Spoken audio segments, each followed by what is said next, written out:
नमस्कार मित्रों, मैं उदय वर्मा स्वागत करता हूं आप लोगों का इस छोटे से यूट्यूब चैनल उदय एकेडमी पर। इस वीडियो में हम लोग जनरल अवेयरनेस से देखे 10 क्वेश्चंस को देखेंगे।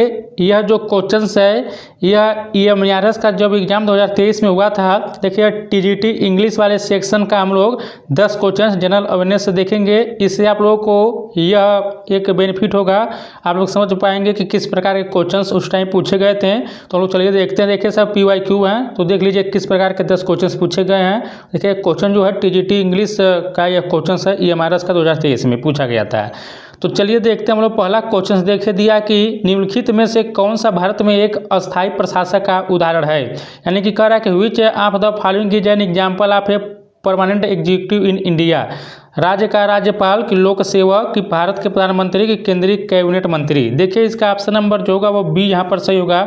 देखिए यहाँ पर जो लोक सेवक होता है यह जो है यह एग्जाम्पल्स है किसका, अस्थाई जो है प्रशासक का उदाहरण है। तो ऑप्शन नंबर दूसरा जो हो जाएगा सही हो जाएगा।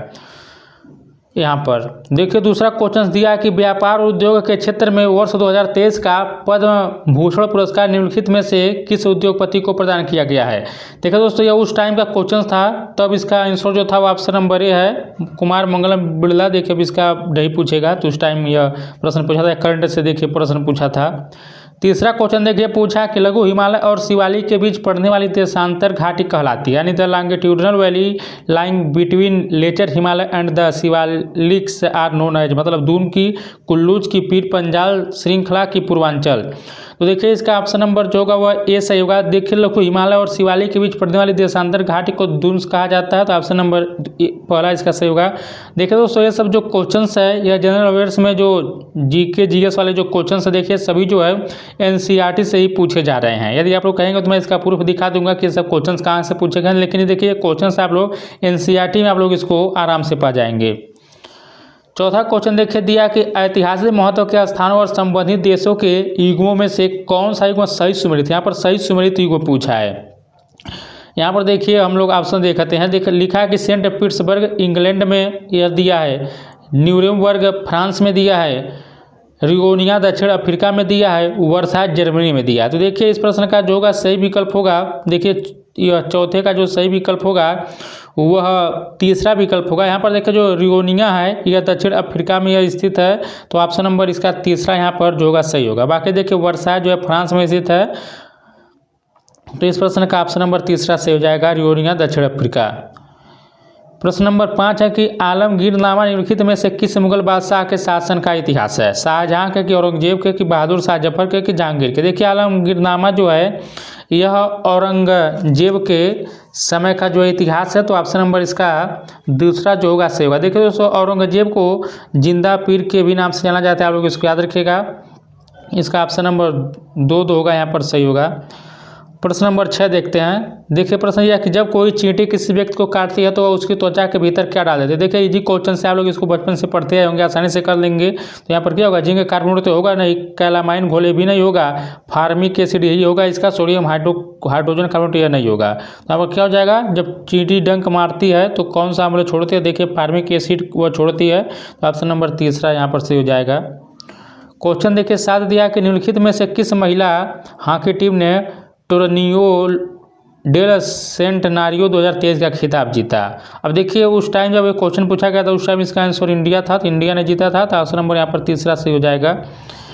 देखिए करंट अफेयर किस प्रकार पूछे जा रहे हैं, आप लोग इजीली कर लेंगे। यदि आप लोग 6 महीने का करंट अफेयर पढ़कर जाएंगे तो आसानी से कर लेंगे।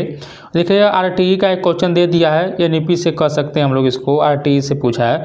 निःशुल्क और अनिवार्य बाल शिक्षा का अधिकार अधिनियम 2009 यानी RTE के संबंध में निम्नलिखित कथनों में से कौन सा कथन सही पूछा। देखिए पूछा कि कौन सा कथन सही, यानी which of the following statements is correct in relation to the right of children to free and compulsory education act 2009। यानी कि देखिए RTE का पूरा नाम याद रखिए, ये भी एग्जाम पूछ लेगा।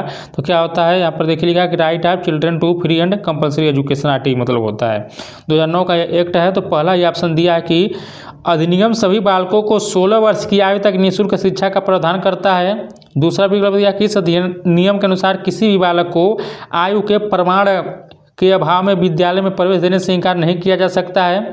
तीसरा दिया कि यह अधिनियम जम्मू और कश्मीर राज्य को छोड़कर समस्त भारत पर लागू होता है।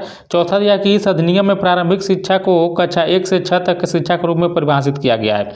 तो देखिए यहाँ पर आप लोगों से पूछा कि इसमें कौन सा विकल्प सही दिया है, तो यहाँ पर देखिए जो दूसरा देखेंगे यही सही दिया है, बाकी सब गलत दिया है। दूसरा जो यह कह रहा है कि इस अधिनियम के अनुसार किसी भी बालक को आयु के प्रमाण पत्र के अभाव में जो विद्यालय में प्रवेश देने से इनकार नहीं किया जा सकता है।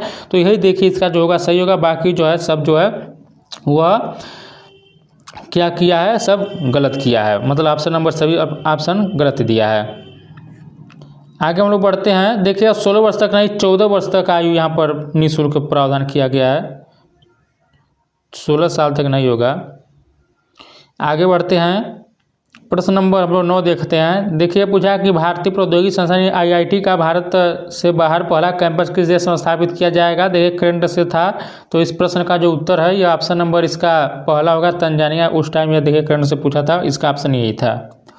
प्रश्न नंबर हम लोग 10 देखते हैं। देखिए प्रश्न पूछा है कि भारत के आर्थिक सर्वेक्षण 2022-23 के अनुसार निम्नलिखित में से किसी स्तर पर 2013-14 की तुलना में 2021-22 में विद्यालय में सकल नामांकन अनुपात में गिरावट देखी गई। पूछ रहा है कि किस स्तर पर, प्राथमिक, उच्च प्राथमिक की माध्यमिक में। तो देखिए इस प्रश्न का जो सही विकल्प था वह प्राथमिक था, तो ऑप्शन नंबर इसका जो होगा 4 सही होगा। तो देख सकते हैं किस प्रकार क्वेश्चन पूछे जा रहे हैं। देखिए इजी क्वेश्चन पूछे जा रहे हैं, आप लोग इसको आसानी से कर लेंगे। तो आप लोग देखिए, बार बार तो मैं नहीं कहता हूँ वीडियो बनाने के दौरान कि आप लोग वीडियो को लाइक कीजिए, शेयर कीजिए, चैनल से जुड़ जाइए। यदि आप लोगों को कंटेंट अच्छा लग रहा है तो चैनल से जरूर जुड़ जाइएगा, वीडियो को शेयर कर दीजिएगा, लाइक कर दीजिएगा।